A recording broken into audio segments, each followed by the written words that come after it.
It is Sunday night, thus we are talking baseball here. A lot of FAAB to talk about. Another big and crazy FAAB period. All coming up next on the RotoWire Fantasy Baseball Podcast.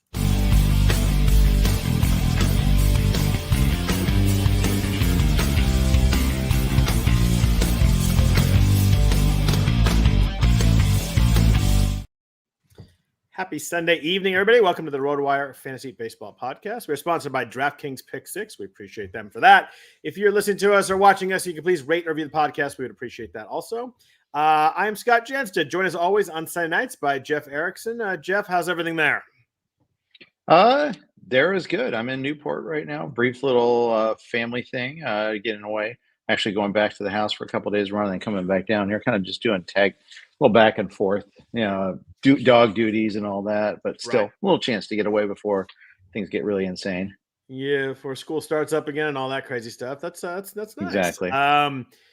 Baseball wise, how's everything going there? I'm down in Newport Beach having a good time with the family. So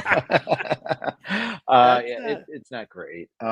Just lost Jordan Westberg in the main. Westberg. That's a tough one. It is. You're doing better than the White Sox, though. We joked last week they hadn't won a game since we last talked. Once again, haven't won a game since we last talked. Oh boy. I mean, now there's like so much pressure on every team that plays them too. You don't want to be the team that breaks their streak, right? The A's play them this week, so I imagine maybe they'll get a win. But the A's have been hitting the ball pretty well. But 20 in a row. That is really, really rough. That is losing 20 games in a row is almost impossible in baseball. I think you get one good starter out there. You have one day where your offense scores. Like it's just 20 in a row in baseball is really tough. They are the second worst team is the Rockies at a minus 180. The White Sox are a minus 247. They're 27 and 87. It's like a historically terrible team. They're 10 and 47 on the road. Yeah, they're 41 and a half games out behind the Guardians there. So check this out. So Joe Sheehan does his thirds, and he postulated on this. I mean, they're still not clear of the Cleveland Spiders for the worst all-time team, but I think it only takes like 3 wins to do that. But he's not sure he's going to get there. It's kind of funny. Like, they're at 27 and 87.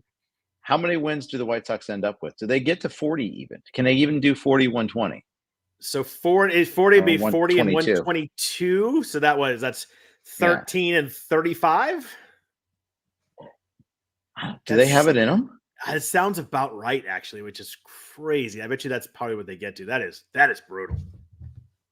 This is truly not just a merely bad team, but a special bad team. Yeah, the A's had that kind of run at it. Like it was 2 years ago. It was last year, 2 years ago. They were really awful. And like right about this year, they maybe had like a 500 month, so it was kind of washed out. But man, that is 41 and a half back is weird to see in baseball standings. They haven't even had the funny thing is they've had Eric Fetty was the success story, for at least for a while. Yeah. They got something for him at least. But man, and they don't even have a Brent Rooker, a guy that finally got a prospect that got a chance and playing every day and is doing something good with it or anything like that. They don't even have that. Yeah, I mean, I guess Garrett Crochet is the one success story there, but that's but that's a pitcher. I mean, on the offensive side, really nothing. You're like, oh, at least I can go watch this guy hit. There's nothing to do that with. Well, plus they can't feel good about it because it's kind of acrimonious between he and the team right now. Yeah, he's been really bad too since this whole shutting him down and not pitching the playoffs and extension and maybe trade stuff. Like he's pitching 4 innings every start. He's walking guys. That's what I'm saying. Yeah. Yeah, it's been really rough. I mean, it's kind of like whenever Luis Robert is hitting, maybe you tune in, but that is really about it. How many more? Garrett Crochet's at 6 wins. How many does he end up with? It's hard to win games pitching 4 innings. I'm going to go with 7. I think that sounds about right. I mean, Operation Shutdown could happen any second now. Could happen any second. He's pitching 4 innings a lot lately, so he's got to go 5 obviously to get a win. It's hard to find ways that he's going to get a win. You look at his game log. He hasn't thrown 5 innings since June 30th. Yeah. What are they what's the point of this? What are they doing? It's just 4-2-4-3-4. That's absurd. What are we doing? It makes no sense. It does. It's completely nonsensical there. I have no idea what's going on there. I don't know what they're doing. But They're the White Sox. I mean, they do their own things. I heard, like, there are stories coming out after the trade deadline, like they asked the Twins for an absurd demand from them. And then later on, when the Twins kind of like, no, we don't want to we don't want to make a trade in our own division. I mean, you're the White Sox. Yeah. I mean, who cares who you're helping right now? You're worried about like 2027. Like, what are we doing? Yeah. Now that might be kind of an urban legend. I don't know if that's necessarily verified, but still. We do have a lot of good races. I think the best one right now is the AL East, and we got Baltimore and the Yankees, both 67 and 46. Both sputtered a little bit, and kind of this last week and a half, both turned it around. The Orioles are 6 of the last 10. The Yankees are 7 of the last 10. Who do you got in this matchup? This one's been really fun. Giancarlo Stanton's back for the Yankees. Jordan Westburg got hurt for the Orioles, which really hurts. But they called up Coby Mayo, called up Jackson Holliday, which we'll talk about in depth here in a little bit. Who do you like in this race, Yankees or Orioles? Well, before the season, I said Orioles. So for consistency's sake, I should say them. But I'm left a little cold with what the Orioles did at the trade deadline. I don't think Trevor Rogers helps them this year. I hated that trade. Yeah, you and the whole baseball Twitter sphere. Well, like the second it happened, I saw the names. I was like, Norby fine, but then you throw Stowers in, kind of whatever. But both those guys for Trevor Rogers, who has been good 1 year in his whole. He was good in 2021, and that was it. Yeah. Again, one of the stories was like Crochet didn't get dealt, Skubal didn't get dealt, Flaherty did. The O's have traded for Flaherty before, and it didn't work out well. So I guess maybe that's that. I like Eflin. I think I like him just fine, but I think they needed another piece. Maybe it's one of those we can unlock Rogers things, but certainly this you can't do it immediately. It takes time, and it probably is more than 1 or 2 starts for that matter. They got to get his velocity back somehow. I don't know. I felt underwhelmed by that deal. I thought the Hayes deal where they got Sarah Anthony Dominguez and they got and Christian Pache, who they then cut. Yes, right. They so they could have the Reds Austin Slater. Ooh-wee. Yeah. It's who we talked about when the Reds got him. He's just a guy. And then they sent down Kierstad. I didn't like that. Obviously, I'm self-interested there too. But again, I don't like how they dealt with that. I mean, I don't think giving up Stowers was anything. Now that the more I dove in on Stowers, and I know we're going to talk FAAB a little bit there, but Stowers has 0 walks and 22 K so far in the majors this year. Yeah, he's not shown a lot in the majors. He has hit some power in the minors, but I just thought for Norby in there, who's a pretty a really highly touted prospect, I thought they would get a bigger name. You're right, Stowers is just kind of a toss in, but I don't know. I just thought I don't like Trevor Rogers very much, so I guess that was that. And I just thought giving up a legit prospect. Why do you dislike Trevor Rogers? Do you have any history there, Scott? I don't know. I do, but I just don't think he's just one of those guys that is kind of living off that 1 year, and he was really, really good in 2021, but just legit hasn't been since then. It's just I don't know. I get it. He's a left-handed arm who can throw hard, and there's some stuff there, but I don't know. You look at he's had 1 year under a 4 ERA. It's hard for me to get really excited. Yeah. I mean, I guess part of it is and going back to this whole deal is what else was out there? I think that's the question. Yeah. Like, what else could they have done? And it's like, was Detroit going to accept the same package for Flaherty? Probably not, because I think they wanted the catcher. Although I think Dingler might be interesting that they could just call it up, but we'll see about that. But yeah, it's kind of tricky. How do you feel about the NL West these days? You and I both live in Los Angeles. Fans here are definitely concerned. Dodgers had their first losing month since 2018, which is an insane stat. You think at some point they would have had a 13-14 month there at some point. First losing month since 2018. They did win today. They beat the A's the last 2 days, but Padres are 4.5 back. Diamondbacks are 5 back. Both those teams are playing really, really well. Both both 8 wins in the last 10 games. Do you think the Dodgers hang on here? They got a lot of injuries. Freddie Freeman, good news. His son is home. He's probably going to be back this week for the Phillies series. Really good news there. Mookie's on his way back, probably another week to 10 days there. But you think the Dodgers hang on here? Are you worried here? Because the Dodgers pitching is kind of falling apart a little bit. They got a lot of stuff going on with injuries. Yeah, they do. And I had Jeff Spiegel on the RotoWire podcast on Thursday. He runs the Dodger Heads podcast / postgame show on YouTube, part of the Dodger Blue 1958 network. I've done some stuff on their channel before, and it's just it's a lot about it is like this never-ending string of injuries and how difficult it is, and yet there's still a perspective that they still have this like ridiculously deep system. They are still a developmental machine. Even though so far, if you had to evaluate the season right now, right here, right now, you'd have to say the season's a bit of a failure because they're not ready for the playoffs right now. They haven't figured out their playoff rotation. Like, does Clayton Kershaw make a playoff start? Can even Gavin Stone be trusted at this point in time? Who do you trust? Do you give the kids to Ryan and Robleski get starts? I mean, that's where we're at right now with the Dodgers. They're at Glasnow, Flaherty, and then kind of who knows. I guess the next 6, 7, 8 weeks will tell that tale. But it's just, I mean, without Freeman and Betts, you see how. I mean, Gavin Lux is hitting third. Will Smith has been horrible for 3 months. He hit 360 in April, and we're like, oh my god, this top 4 is unbelievable. It's been a top 3 since then. He hasn't had a month over 210 since then. I think he's like 210 or 212, 208, 203, something like that in the last 3 months. He has been quietly really, really bad since that first awesome month.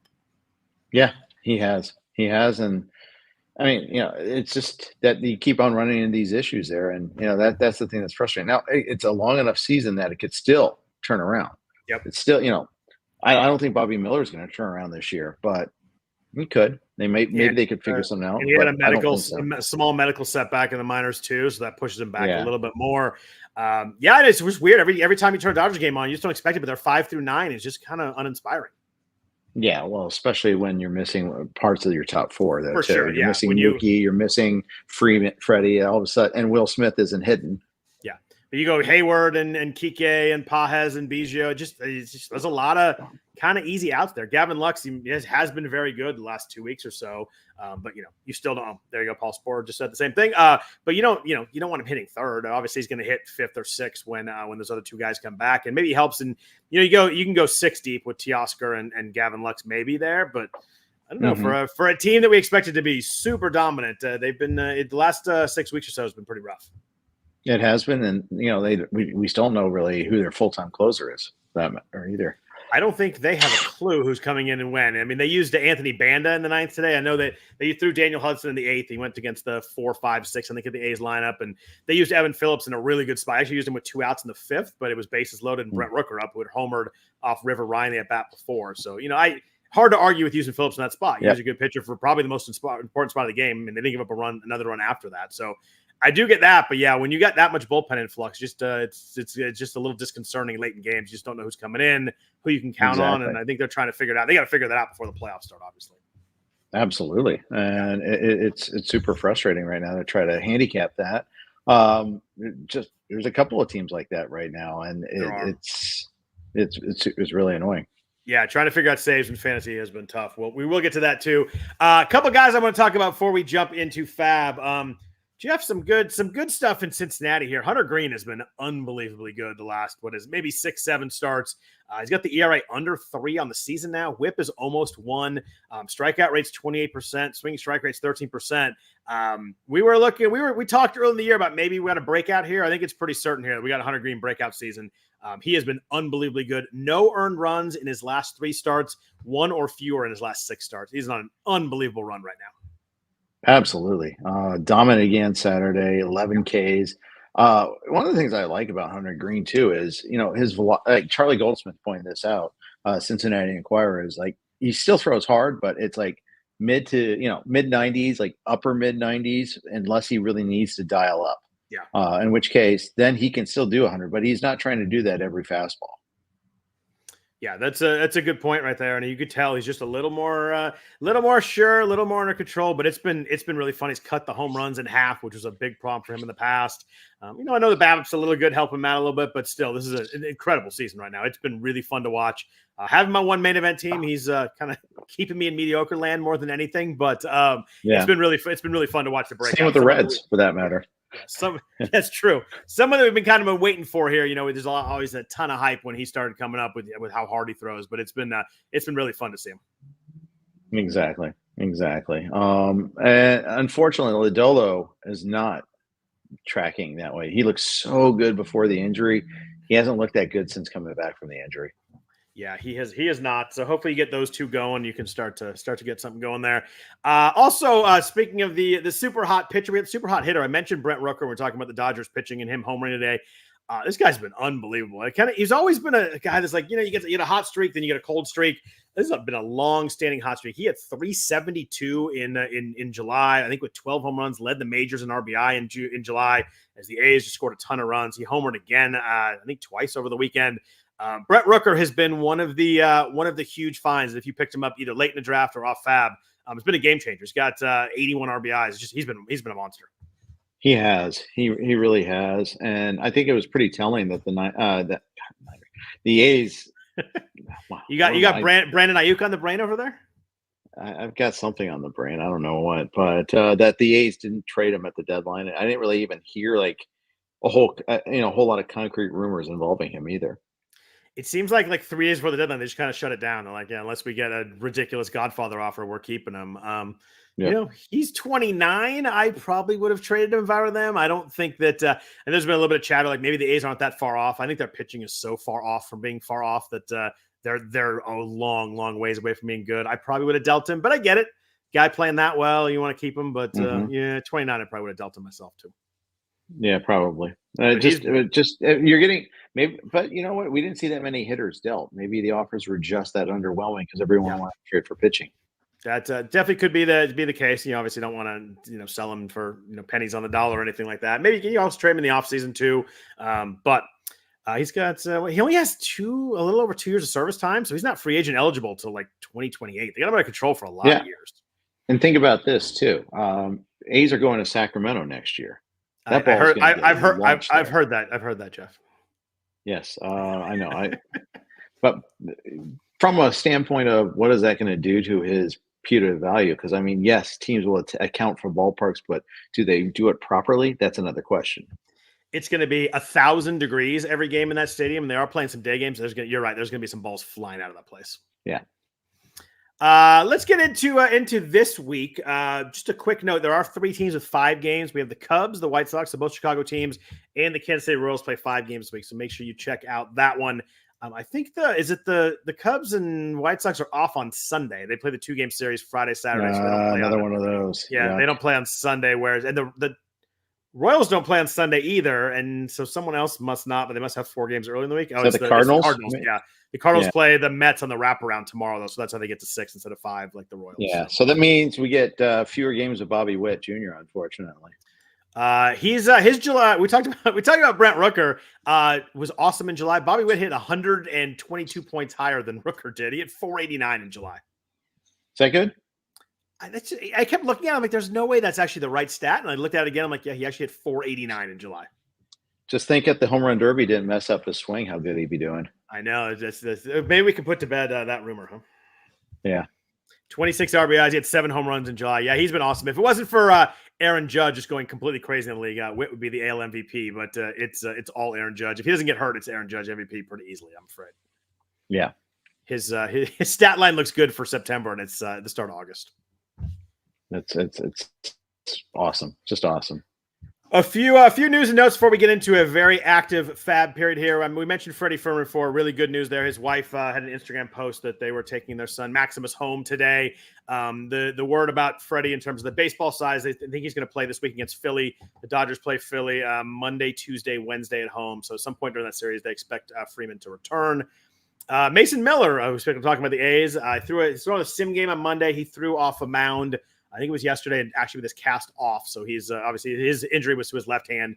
It's taking the cast off. He's been throwing bullpens kind of the whole way through. So I think as soon as that gets going, I think he'll be back pretty quick. I think maybe by the end of the week we might see him pitching. Maybe one start down in Vegas and AAA. But I think he'll be up pretty quick once it gets going.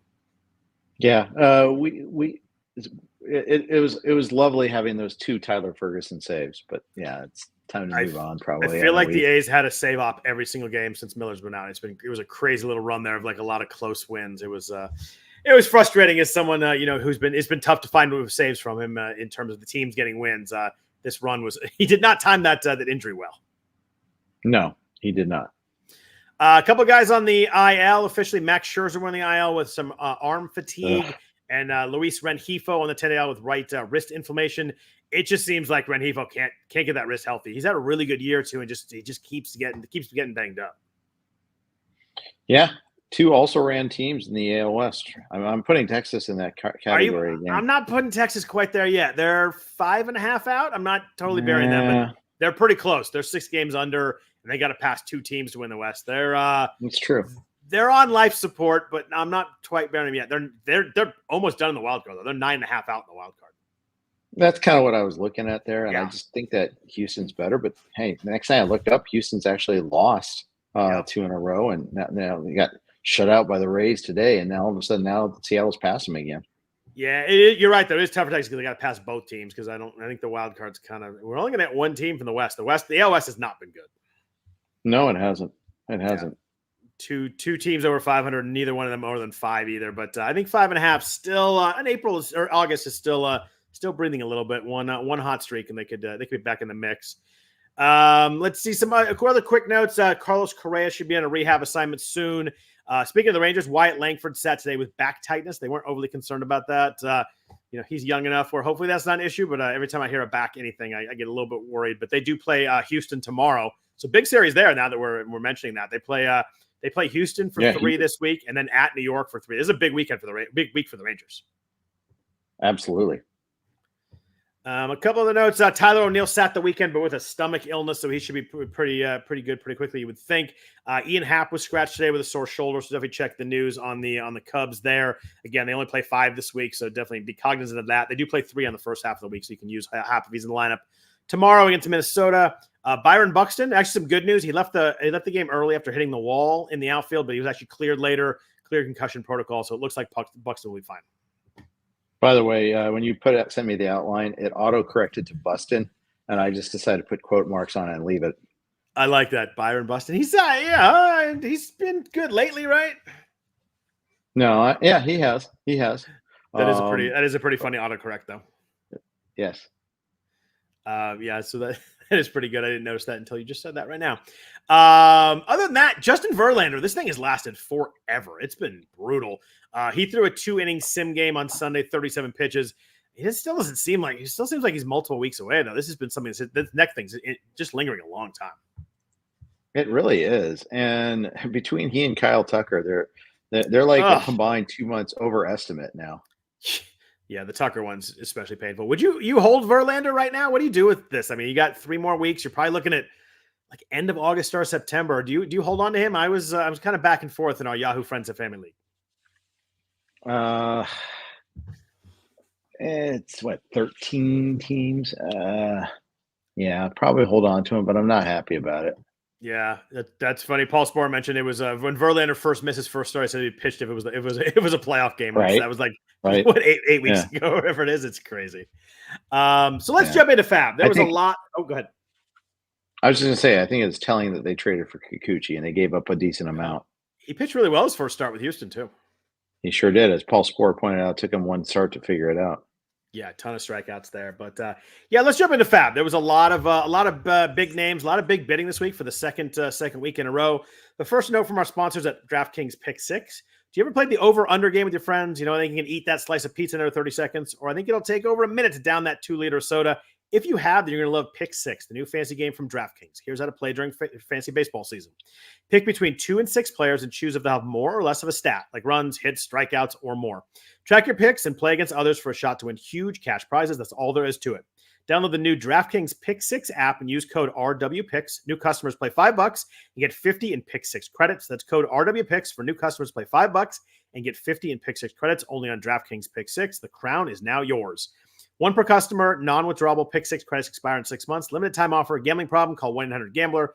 18 plus in most eligible states. Not eligible in all states, including New York and Connecticut. Eligibility restrictions apply. Void where prohibited. See terms at pick6.draftkings.com/promos. Jeff, let's start with hitters. There were a couple of big names. We kind of mentioned them already. Both Jasson Holliday and Coby Mayo were called up by the Orioles. Jasson Holliday was dropped in a lot of leagues. He was about 65% rostered in the main event, so a number of leagues he was available in. Coby Mayo was 0% rostered in the main event. Obviously, he was someone that was a little bit further away than Holliday was. Oh, is it? Someone had him? Yeah, in my league. Chapinka had him. Oh, so he must have been like 2% drafted and dropped. All right. So stats are lies. Stats are just lies. I looked at something that says 0%. It must have been 2% then. So very lightly rostered in the main event. I will go with that. Yes. Did you have a preference between these two guys? It seems like they seem to think that Holliday's going to play a bunch. Westberg's injury, Jorge Mateo's injury. Mayo probably will play a lot. I think that he's got a hit to keep playing, though, because they like Ramon Arias on defense, and they don't love Coby Mayo as much on defense. What did you do with these two guys? Obviously, a ton upside, ton of prospect hype between the two of them. Did you have a preference between the two? I think it kind of depends on what you have, although I did prefer Holliday just by a little bit. Holliday, I think trying and failing actually is still pretty valuable experience, and I'd still take that over Mayo. So yeah, I don't like that they're hitting 8, 9 in the order, but give them time too. Mayo's, but I'll say this though. I mean, Mayo's got a pretty clear path to playing time. Obviously they both do, but especially with both Mateo and with Westberg out long term, they both can play almost every day. Yeah, I'm looking at the Mayo bidding. It was kind of in the 65 to 120 range for the kind of the median bulk of the middle. There was a high of 269 and a low of 17. Someone got for $17. That's a nice ad right there. But pretty popular. I think we're getting to the point where people are a little bit out of money. So you're right. Maybe I was owned a little bit because he was only adding 47 leagues. So I'm sorry, my 0% stat was a little bit wrong. But 47 leagues. This time of year, I will say this time of year and later brings weird results though. It does. I in yogurt, I got Mayo unopposed for 37. Meanwhile, Mayo and yogurt's a terrible combo. I don't want to hear that. Yeah, it's probably true. Loperfido in the same league went for 41 though. Oh wow. Was it just people missing that he was available? I don't know. I think there was some of the fact there was 3 big names. I mean, we haven't hit Jeffrey Springs yet, but he was available. He was available in every main event. He was added in 57 leagues. Nobody drafted him, and he went for more. Yeah. And he went for more. And there was also Jasson Holliday available in about a third of the leagues. So maybe just a little bit of a lot of guys available. There were some big Mayo bids. Looking at Holliday, he was added in 20 leagues. So that's the ones he was available. And he was more. There was one that got for 31, but he was kind of mostly in the 100 to 130 range, right in there, with a lot of big runner-up bids. But he was maybe a little bit higher than Mayo. That's where I kind of landed. I had bids where I had both of them. I had Holliday ahead of them. I kind of like the fail and then go back down and come back up. So I really wanted him. Jeff was one of those. The last 2 weeks have been times where not having money has been tough. I usually have a little bit more money than I do this year. I just have needed stuff this year. I did add Taj Bradley for a big bid, and that's been awesome. I was just going to say, that was a good ad. Yeah, great ad. My other league, my other main event, not great ads. Nothing that really jumps out to me as being worth the money. But I just haven't had a ton. I spent some money on Kershaw last week, which doesn't look very good right now. He looked bad on earlier this week. I just didn't have the funds to add Holliday or Mayo in main event. It stung. The last 2 weeks have been a little painful if you don't have money. Yep, you're right. You're right. It's been very painful. It's missing targets that I needed to get. That's the thing that's really frustrating. And it's one thing just to miss out on big names. Yeah. And knowing you have no chance when it starts, it's maddening. It's so fun to add these new players. It sucks not to get them. Exactly. Yeah, so I did add Jasson Holliday in my online championship team, which is doing pretty well, winning the league, but just kind of needs offense. So I kind of went for it there. But I got him for $47. I was pretty happy with that. I was helped there. Both Devin Williams and Brian Wu were available in that league, so I think there's a lot of attention going towards the pitching. Yeah, I don't know. Someone dropped Brian Wu, I guess, tired of the injuries, but man, he's been really good when he's pitched. But Williams was obviously not drafted, so he was just available. He was about 18% available in the 12 and about 23% in the main event. He was so there was a bunch of leagues that he was available this week. But I think maybe that the attention of those two kind of took away. I got Holliday for 47. I was pretty happy with that. I would be too. I'd be very happy with that. Yeah.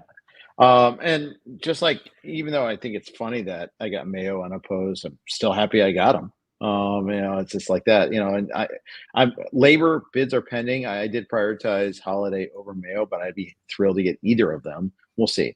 Yeah, Mayo went for 112 in one of my main events and 77 in the other one with competitive backup bids. So your TGF Bad League maybe just wasn't into him, or just have shut it down or didn't notice. But he seemed pretty popular in the main event leagues. Yeah, for sure. Other bats, you mentioned Joey Loperfido got traded from the Astros to the Blue Jays, has been hitting second a couple times this week. He was obviously a big name when he got called up earlier this year. He was hitting a ton of home runs in the minors kind of early in the year. He had a really, really hot start and then struggled with Houston, but hitting high in the order for Toronto. I kind of liked him as my next guy down after the Holliday and Mayo bids. Yeah, I kind of like it too. I'm not upset. I'm not upset that he went more than Mayo, but at the same time, I just was a little surprised. But he still was on my waterfall, though. He's still someone I'm interested in. But I just think that might just be, hey, he really needs an outfielder. Like in one league, Mayo meant more sense to me because I have a bunch of middle infielders than Holliday did. But that's just the thing. Yeah, I had a couple leagues like that too, where I prioritized them based on what I needed. But with Loperfido, I do like a guy that started hot, got a lot of attention, didn't really work out great, went back down, but comes back up now in a new team and just has a ton of opportunity to play. I mean, the Blue Jays really have no reason not to play him right now. They seem to be kind of slotting him in the second spot. Their lineup's not long, but you hit between Springer and Vlad. And Vlad's been on fire lately. You get Horowitz and Varsho in there. The top half of that lineup's all right. I just think it's an interesting opportunity here for playing time. I think that the batting average could be tough. He struck out a ton so far in the major leagues. 38% is an absurd rate. Struck out a lot in the minor leagues too. So I think if you can kind of go a little bit of power and speed, you can deal with the low batting average. I think he's an interesting ad. Yeah, there's a slew of Jays available this week and last week. Ernie Clement was mentioned by Uncle Ted in the comments. We picked him up a couple weeks ago. He's had like 4 or 5 stolen bases. He qualifies in multiple positions. That's handy. I mean, I considered Davis Schneider. I considered Addison Barger this week. There's a handful of people I've been looking at this week. Yeah, Barger was interesting. I don't know how he's going to play all the time, but he's been a little bit platoony. He has a left-hand hitter, has been sitting against lefties. But another guy that third base and outfield eligibility is really nice. I really do. I like that combo a lot. You can cover corner infield and fifth outfielder with one guy is really nice. I don't know if there's a ton of upside with Barger, but I think he could be just kind of really solid hitting if he plays every day. 100%. And so, yeah, I mean, it's not a surprise. It's, trading teams have openings, and then you try to see if there's anything that's available.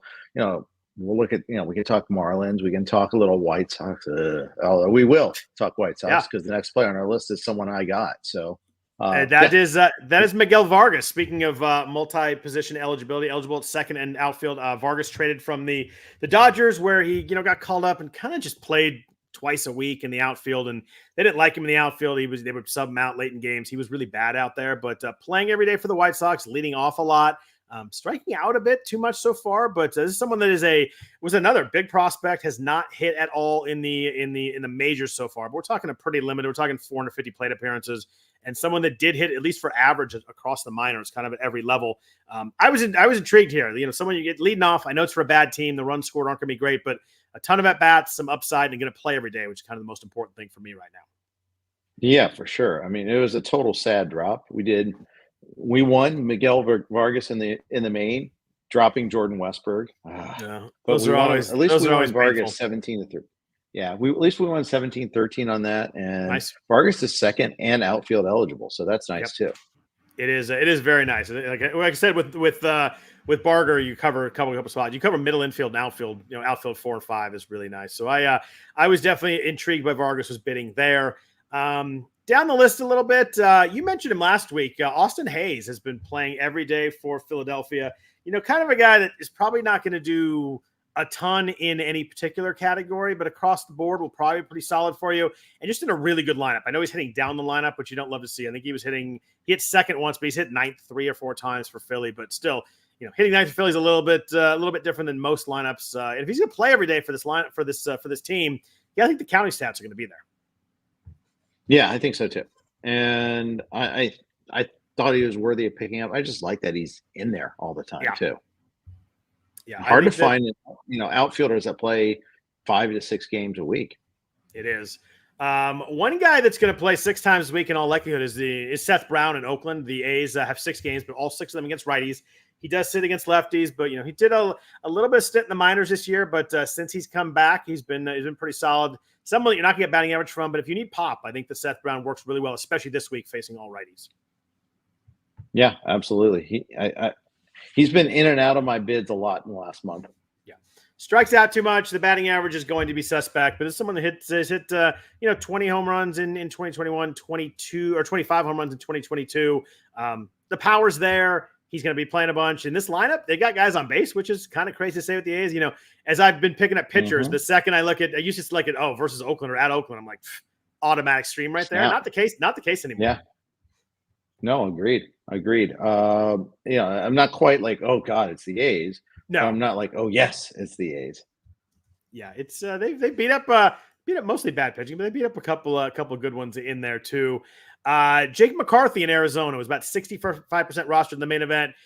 Playing a bunch, playing pretty well, but mostly just a stolen base guy. If you need stolen base, he got 16 in 92 games. I picked him up in one of my main events. I'm pretty desperate for steals. Doesn't hit the ball hard. I don't think you get any pop here, but this is someone that when he gets on base, he tends to run. So Shu and I have been whipsawed with McCarthy. We've had him rostered for about a month now, or at least 3 weeks. But we can't seem to get the timing right when to start him, when not to start him. It's been really tough. Like early in the week, they were facing 3 lefties. Okay, well, we'll start Charlie Blackmon instead. And then McCarthy starts 2 to 3 games, has like a 5-for-5 game in there. I mean, it's just like, so now we're just starting him. We're just going to play him. Yeah, it's hard with the stolen base guys. It's hard to really time those because they just like throw 2 in a game, and all of a sudden you're like, yeah, that sucked right there. But yeah, he had 2 3-hit games in the last week and a 5-for-5 last week. Like you said. It's been pretty decent. I mean, outfield 4 or 5 has been tough most of the year, but I think the McCarthy's someone that just based on the fact how much he's playing right now, if they're against lefties like you had, I probably would sit him that period too. I would have done the same thing, but I think McCarthy is worthy of an ad at the moment. Yeah, I think so too. Anybody else you looked at? I have a bunch of names on our sheet here, but Orlando Arcia is about half rostered in the main event. Had 3 or 4 home runs this week. He's been playing pretty well. Whit Merrifield playing every day for the Braves. He's second, third, and outfield eligible, but just has not been hitting very much. Jonah Bride in the Marlins. You mentioned the Marlins have a lot of openings. He got 2 or 3 homers over the last 4 or 5 days. Our old ven Victor Scott, that's the second, got called up by the Cardinals with some injury news with Michael Ciani, but seems like New Bar's gonna play center field. I was not going back for Scott. No, I just don't think he can hit. He wasn't really hitting in AAA either, for that matter. Arcia was on our grab bag list, as was who else? I had one other name in mind. Mitch Haniger. It's actually had a premonition that he's getting hot. Had a heart-to-heart. But yeah, I'm not sure I'm really getting into that much, but still, he's worthy because he's getting the playing time at least. Yeah, and someone that has shown in the past when he does get hot, he can get pretty red hot. He can go on some pretty good runs. I added him in one league too. He's kind of like 4th or 5th down my outfielders behind the 2 Orioles guys and behind Brown and McCarthy. But I had him on a few lists too. What about a couple of catchers? You mentioned Dylan Dingler with Detroit, only UT eligible right now in NFBC until he gets the catcher eligibility. He is an interesting guy that's hit for some pop in the minors. And then Joey Bart in Pittsburgh. I think we kind of had written off Joey Bart with how unsuccessful it was in San Francisco, but a really good week this week, and someone that probably kind of works out as a catcher too right now. He's hitting 270 8 home runs. Catcher 2 is a really hard spot, but 43% hard hit rate, 12% barrel rate. Some of this looks real with Joey Bart this year. Yeah, with Bart, it seems like we wrote him off. We wrote him back in. Then we had to write him off again because he got hurt. Now we're writing him back in again. Right with pencil, not pen. Yeah, I mean, 8 home runs in only 46 games is pretty solid for a catcher too. And I think that if you've been kind of playing the rotation game and trying to find somebody, he's interesting. Dingler's kind of interesting too, but you got to wait. You got to probably wait a week or two for the eligibility, which makes it tough to hold for now. Absolutely. Other guy that popped in my head just based on some stuff with the Yankees, Jasson Dominguez, not available in FPC leagues if he was not drafted and dropped, but is back playing in AAA. Have you seen how bad Alex Verdugo's been this year? Oh, yes. Ever since the Alex Verdugo in-your-face revenge game at Fenway Park and MLB Network extolling the virtues of Alex Verdugo and how that was such a key trade for that team, yeah, he went in the tank. His OBP is 291. Yeah, that's no bueno. Really? He's been legit really bad. And they're hitting him lead off in front. It's just such a waste to hit a guy like that lead off in front of Soto and Judge. You got I don't know. I'm just going to not argue. So we'll call them 2 of the 5 best hitters in the world. You could argue maybe the 2 best, but 2 of the 5 best. And you got a guy with 291 OBP. Put anyone else there. That team leads like a Lamont Wade so badly, but they just don't have anybody to stick there that can get on base that much. I bet you he was available if they offer the right thing. I mean, the Giants were weird at the deadline, but they could have traded for something like that. They could have. They just didn't. And they just didn't. I guess maybe they think that Volpe's going to go back there, but like a Nolan Shanuel, a Lamont Wade, someone that just gets on. You don't need power on the spot. You need something that gets on base. And I mean, Soto and Judge, you're walking around when they drive you in anyway. It's not like you need the speed there. You don't need to steal bases, but hitting Verdugo there is just wild to me. 291 OBP is brutal. I have a theory, though. My theory is that Shanwell and Wade have a better OBPs because they don't have anybody behind them that is going to scare them. So they get pitched a little bit differently than they would, say, at the batting leadoff for the Yankees, where you do not want to put a runner on base in front of Soto and Judge. So they're going to be pitched completely differently. Shouldn't they be getting really good pitches to hit then and hitting then? Yeah, but forced to hit them, though. I mean, just the walks are just going to dry up, I'm saying. Yeah. I sometimes you see a prospect in the minors that doesn't necessarily crush for power but draws a lot of walks. I would be wary of that prospect sometimes. Yeah. Let's call him E6 Snead, for instance. Someone who did walk in the minors and then just was overmatched. I mean, I'm saying that Shanwell and Wade are overmatched. They're not. They get on base at the big league level. They're legitimate hitters, but at the same time, they're not going to kill you with their power. Yeah. So they're just not going to get walked like that in the big league level. I still would have called the Giants and tried to figure out something for Lamont Wade. I think you could have done it not that difficultly. He would be such a perfect fit in front of those 2 guys. Agreed. And the funny thing is, everybody, I've heard stuff like, "Oh, Verdugo only leads off against righties." His OBP is worse against righties. It's 289 against righties. He's just bad. You can't keep hitting him leadoff if you want in front of the 2 best hitters in the world. It makes no sense. It's maddening. I agree with you there. I 100% agree with you there. Anybody else on offense? I think that was kind of the list I had. It was the Holliday Mayo, and then some names, and then just kind of like you call them, a grab bag. Let's go into pitching, but first note from our sponsored Home Run Forecast. Can certain weather conditions lead to more home runs? The atmosphere can affect how far a baseball flies by 20%. Home Run Forecast measures the weather conditions at a ballpark to tell us if the atmosphere is good or bad for ball flight during a game. An index value that rates the air is created for each game in ballpark and is displayed on a scale from 1 to 10. Home Run Forecast premium site offers index values by the hour for each game, 24-hour forecasts, wind direction, and speed, and even whether the roof will be open at certain stadiums. Home Run Forecast is offering a special for the start of the baseball season. You can get access to the premium site for the entire season for only $28, a savings of nearly 30%. Go to the homerunforecast.com/rotowire now to sign up. Someone in the chat mentioned the Yankees offense struggling thing is overblown. I didn't say the Yankees offense in general. I just said the leadoff guys. I mean, their leadoff hitter has been bad all year long, and it's just frustrating in front of Judge and Soto. But Judge and Soto are so good that, yeah, I think they're up there in runs. They're probably top 3 in runs. I'd have to look it up, but overall they've been good. But there's been some times where there's been some dead spots in that lineup.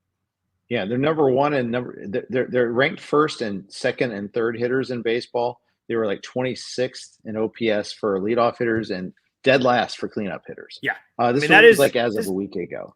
And that's going to matter when you get to big games late in the season, playoff games. I mean, you can't relying on two hitters in that spot is always tough. But Soto and Judge are out of this world good right this year. They're carrying the crap out of this. Volpe came along a lot this last couple of weeks. Has been really good too. And they're gonna need someone to come along, or whether it's Stanton, whether it's somebody else, they're gonna have to get someone else going. But enough Yankees. Let's talk about starters in the FAAB.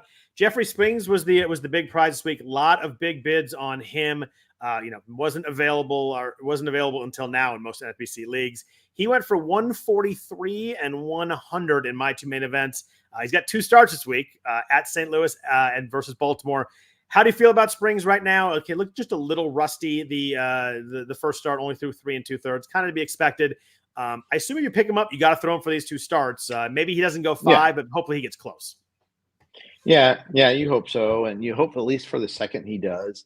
And it's just hard to find difference-making pitching, so yeah, you go for it there. And that's why he was so heavily bid upon in every league. We had an idea that our modest bid wasn't going to get him. Just we entered the week with like 120 something left. We didn't bid enough to get him. He went for like 108. Yeah, he went looking at the just the main event, just kind of as a context here, added in 57 leagues. The max was 210. There was a $14 bid. Most of the bids were kind of 75 to 125 right in there. So there was definitely a lot of competitive bidding on Springs. I mean, like you said, it's hard to find high upside pitching. This is someone that who knows how he comes out of the Tommy John, but 2022, 2.46 ERA, 107 whip with a 21% K- walk. I mean, this is a legit, like really, really good pitcher if he's back to what he was. Yeah, exactly. And just maybe the command is a little off this stretch here, and there's always a risk of a shutdown too at the Rays now that they were sellers at the deadline. Yeah, although I mean he's just coming back, right? You got to think he's got a little bit of runway. They probably want to get him some innings. I would my guess, but yeah, you're right. I mean, if he any tweak or anything, they'll shut him down pretty quick. There's no reason to push him at the moment. For sure.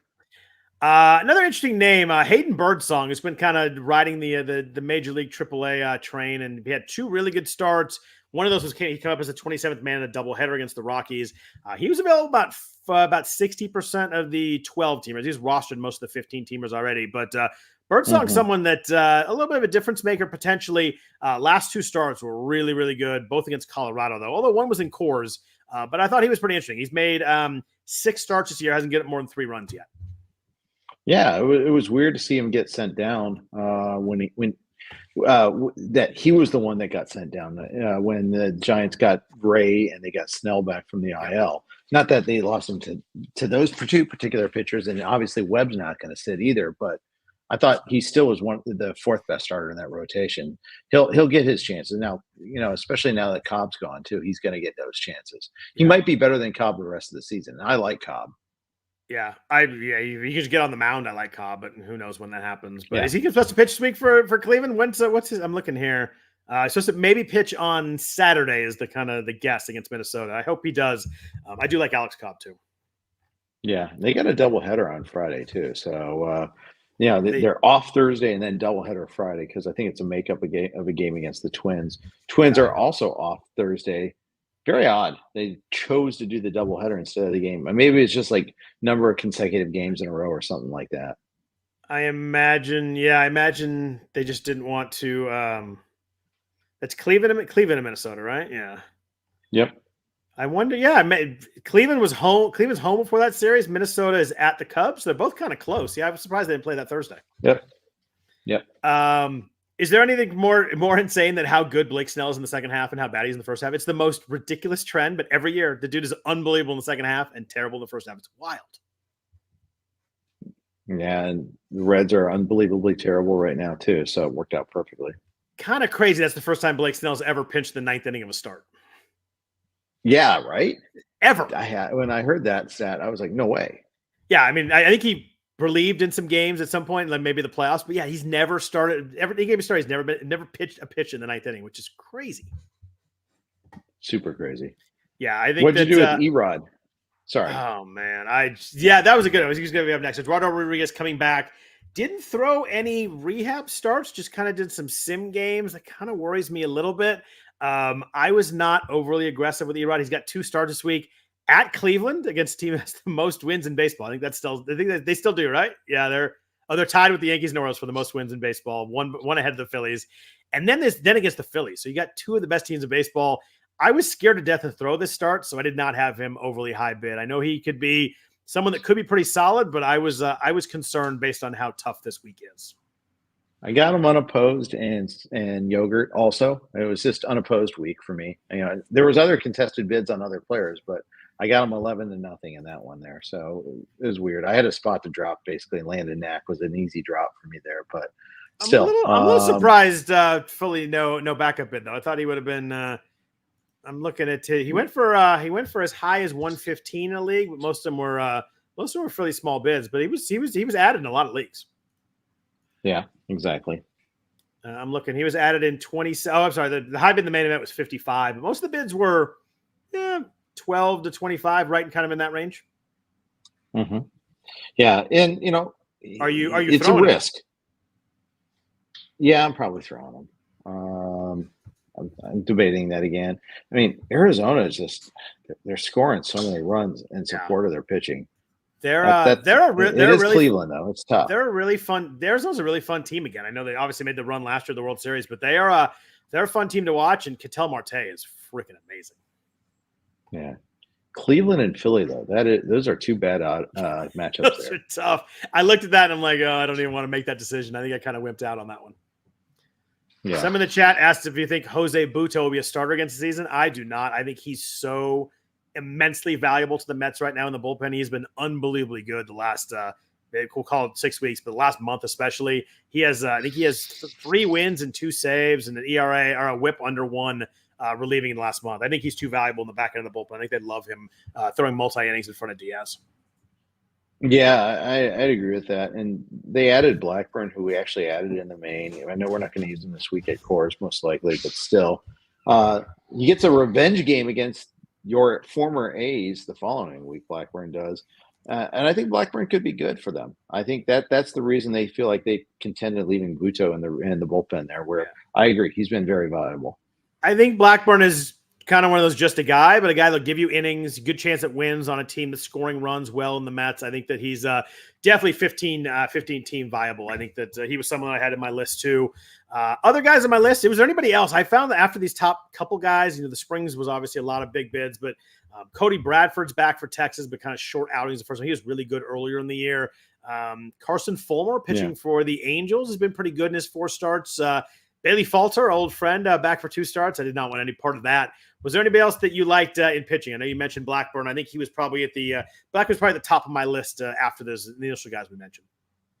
Yeah. Blackburn was definitely like kind of there's a gap after him. I'm trying to pull up our bids to see. I think that's about the end of the starting pitchers that were interesting to us.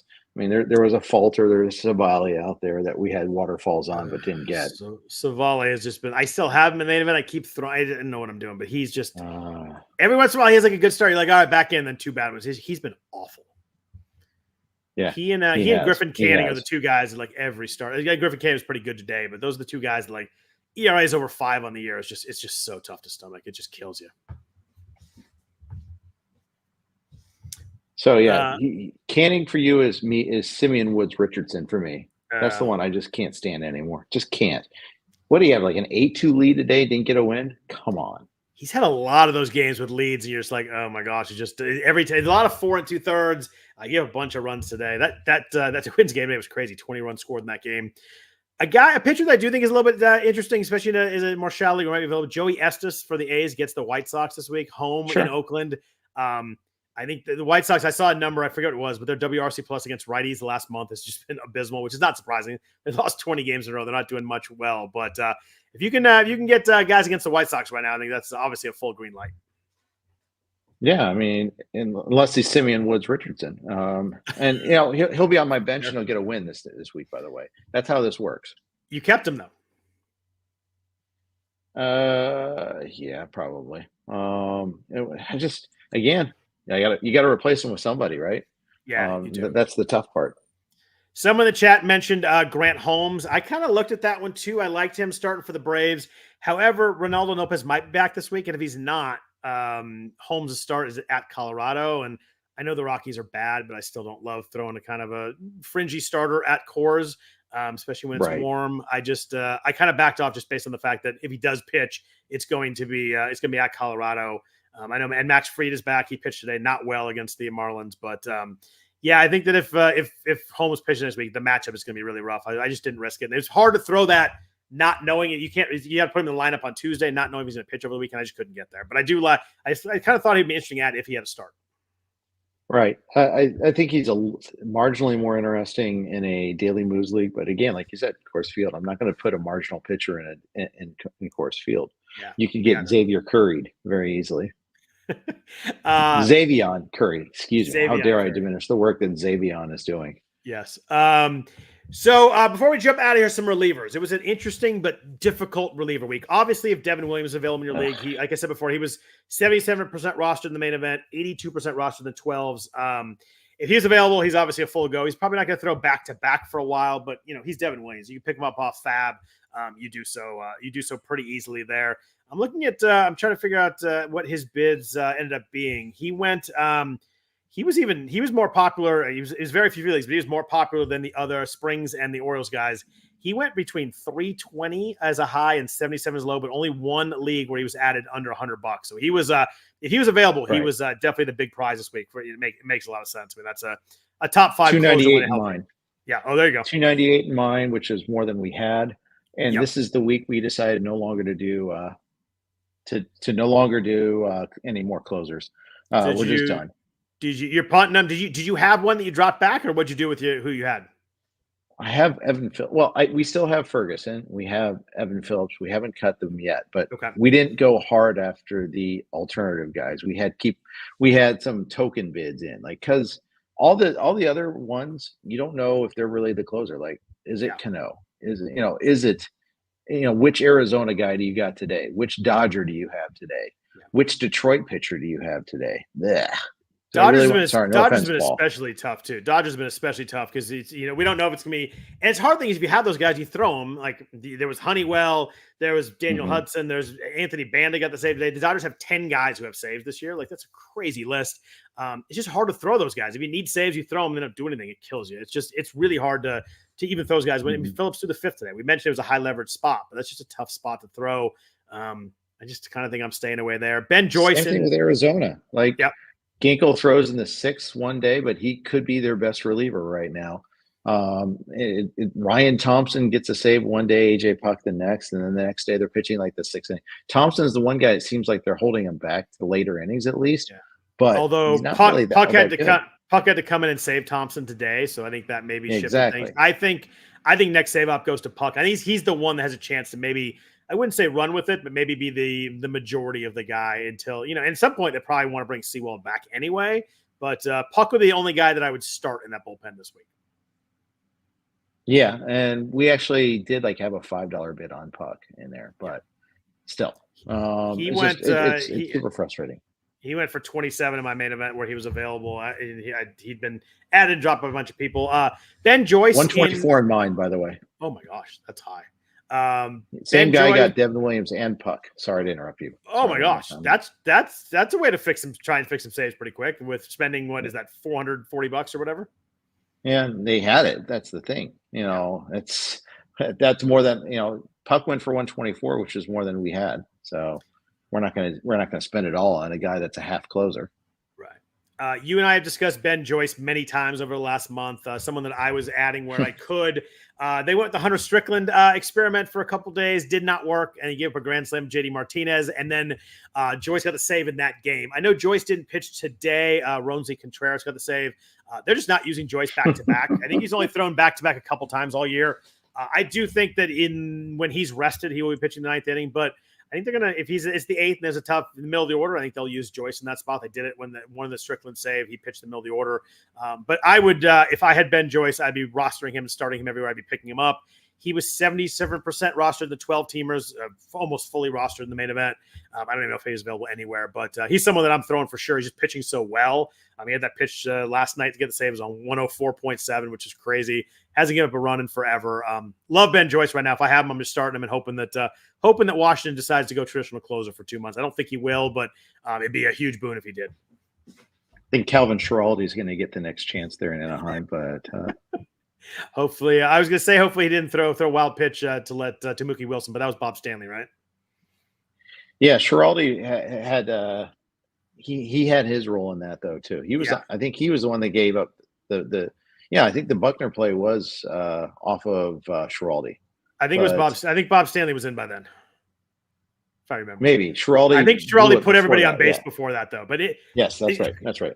They had nobody on base and 2 outs in that game. Like, it's still amazing that the Mets won that game.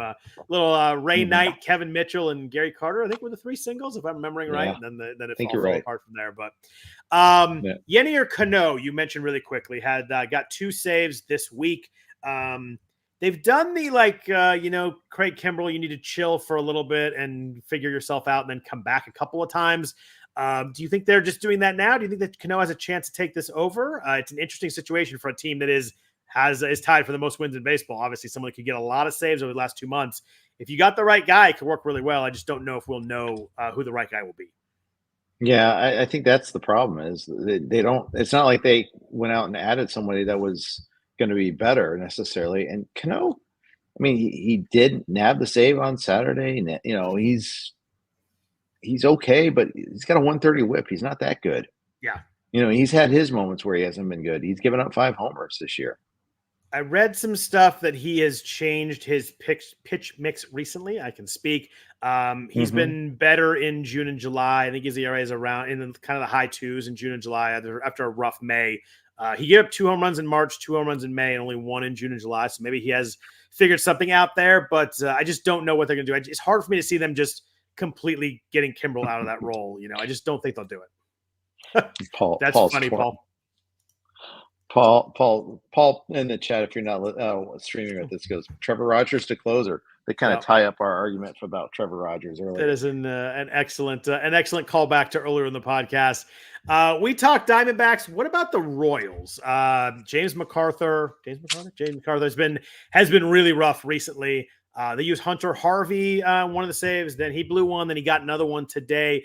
Lucas Erceg had pitched 2 games in a row. I wonder if Erceg had gotten the save up if he had pitched today after the Harvey blown. Do you have a preference here? I think it's Harvey and Erceg would be the 2 guys I'd be remotely interested in. Do you have a preference here at all? Do you think they go with one guy? What do you do with the Royals here? I mean, saves is really tough, but they're one of the categories you try and get them when you can. I think I prefer Harvey, but it's I don't really feel strongly about it. 52-48 in favor of Harvey.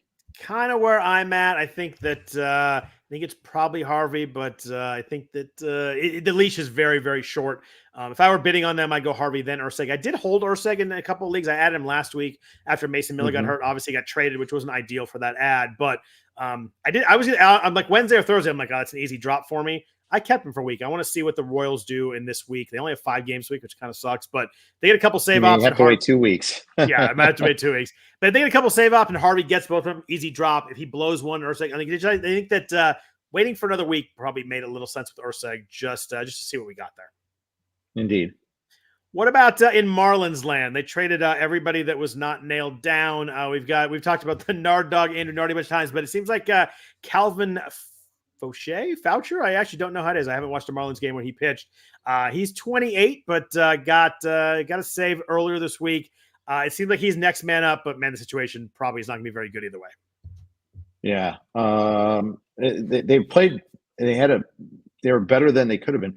Fauché, by the way. Fauché, perfect. Good. Yeah. I think it's him, but again, how many save chances is that going to be? And is it all going to be one guy? And he gave 3 runs and faced 8 batters in one inning on Friday night too. So it's not like we're not dealing with the 1990 Dennis Eckersley here. No, we're not. We're not even dealing with 2023 Tanner Scott. We are definitely not. Someone in the chat, we had a Jose Butto question earlier, and I answered it. I don't think he's going back to the rotation. If you need a ninth pitcher, and you just want some ratios. I mentioned 0.70 whip is the number since July 2nd, 3 wins and 2 saves. He's done a couple of those like, I'll just pitch the last 3 innings of this game because we're up a bunch of runs, and he gets a save for that. So if Jose Butto is available I would go probably borderline 12, but a 15-teamer, I would definitely be one. He'd definitely be one of my 9 pitchers if I could throw him. Yeah, I like that. I think it's a good play. I think that's everything. Any other FAAB relievers? I just, we talked about Dodgers. I added Brent Hollywell Jr. last week, dropped him back because he clearly was not in the back end of games this week. He had one game where he threw 3 innings when they were losing. It was very strange. I just think that a lot of these teams are really tough to figure out. They probably won't have a guy that is the guy. Agreed. I think that's one of the reasons why Shu and I are kind of like, yeah, we need 6 saves just to get to the next guy with them remaining stagnant. We didn't get the one sure guy. Okay, maybe it's time to move on from that. There's only 2 more points we can lose in that category. Better to try to go just get as many wins as possible. I would say, can you make a run in wins and strikeouts? Do you have like points to gain there? Because if you put out 9 starters, you can make up ground there pretty quick. We even got a Justin Steele win today, so anything's possible. Nice, very nice. Real quick before we jump out of here, one guy I want to talk about, Jarren Duran in Boston. I just noticed him. Obviously, he's been great all year, but noticed him today. Home run, 2 stolen bases. Obviously, he was great made the All-Star team, won the All-Star Game MVP, but 14 home runs, 26 stolen bases, hitting 296. Hard hit rate's 45%, so a lot of hard contact. Barrel rate's up 4% to 9.3%. Strikeout rate's down. Everything with Duran everything's a really good sign. Slugging percentage is over 500 this year. Yeah. He's a really good outfielder. Like, everything's really good. Leads off every day. My question for you is, where the heck does he go in drafts next year? I think it's going to be really high. Are we talking like a 3rd roundish kind of guy? What do you think? How do you feel about Duran? Because as I looked at him, it all looks really legit. Yeah, I think he's a top 40 player probably next year. Yeah. He's at 13-24, and he's going to get to 100 runs. 2 years in a row now where he's hit for average. Now he's added more power to it there. The bags were already there previously, and it's not just a volume thing. He was 24-26 last year, 24-28 this year. These are good things. Yeah, I'm on board. Very, very good things. I just love the strikeout rate drop. He had, I know it was early, but his first 100 games in the majors, he had a lot of strikeouts, and down to 22%. That's a very workable number. He's got 350 OBP. Talk about a guy the Yankees could use hitting in front of Soto and Judge. It's been a really good year. It's been a fun year. I think he's probably a 2-3 turn kind of guy next year. Top 40 is probably a pretty good number for it. Yeah, I agreed. I wholeheartedly agree with that. And maybe the BABIP's a little high. That's the one thing I think is maybe it's like 280 instead of 295, but still, even at 280, he's helping you. Yeah. Yep. Last guy, speaking of the AL East, we mentioned how Toronto's been kind of blah all year, but man, Vlad Guerrero's been on fire lately. He started really slow, only 5 home runs the first 2 months, hit 229 in March and April, but hitting almost about 370 since July 1st. 382 since July 1st, sorry. 9 home runs. He's been really, really good quietly now because Toronto's been so bad, but man, Vlad's been really good. He's 8 home runs in June, 8 in July, 1 in August so far. He's been massive the last couple of months here. Yeah, definitely someone you keep and build around. Again, kind of put to bed any sort of rumors about, okay, he's been such a disappointment. Oh, he played in Buffalo and Dunedin. No, he's back to being that guy again. He changed his launch angle. It's almost like that. Yeah, his hard hit rate's the highest of his career right now, a little bit higher than that 2021 season when he just went crazy. Barrel rate's 14%, a little bit lower than that year, but he's like all his metrics and stuff is kind of in line with that year, and he's dropped his swing and strike rate 2.5% from that season too. So hitting the ball as hard with less swing and miss, strikeout rate's always really, really good. It's been fun to see Vlad kind of get back to that elite level because it's fun when he's playing well. 100%. Anybody else you want to talk about? I kind of feel like we hit everything, hit a lot of FAAB stuff, hit a lot of real world baseball standing stuff. I feel like we had everything. Anything else on your mind before we jump out of here? No, I'm looking forward to seeing this Houston, Texas series. I think it could be an elimination series if Houston takes 2 out of 3. Yeah, and if they sweep, definitely so. This is a big week for Texas for sure. Yeah. Indeed. We got Phillies at Dodgers to start this week too. Looking forward to that. I'm going. When night tomorrow? Oh, nice. Going Oh, tomorrow night. you got the good one. Yeah. Glass versus Noah. Noah. Yeah, that's the game. That's the game of the series right there. That'll be a lot of fun. Yeah, should be fun. That place. Going to go with Jorge Martin. Oh, nice. That place will be jumping. I was there 2 weeks ago for the Giants-Dodgers game, and the Giants obviously aren't very good, but man, that place was obviously it's a rivalry, but that place was loud and crazy. It was a Tuesday night, sold out, and just fans were crazy. It was a really fun game. Yeah, indeed. But cool. Well, we appreciate everybody listening. As always, if you're listening on the audio version, thank you. If you're watching on the live version, you've been chatting. Really appreciate that. Also, if you could please rate or review the podcast, obviously helps us out always. We want to thank DraftKings Pick 6 for the sponsorship of the podcast. If you want to follow Jeff on Twitter, at Jeff_Erickson. I am at Scott Jenstad. We're back at you next week. Hope everybody's a good week, a good fantasy week. A couple months left. Time to make that run up the standings. Hope you get there. But we're back at you next night talking baseball. Hope everybody has a really good week. Take care.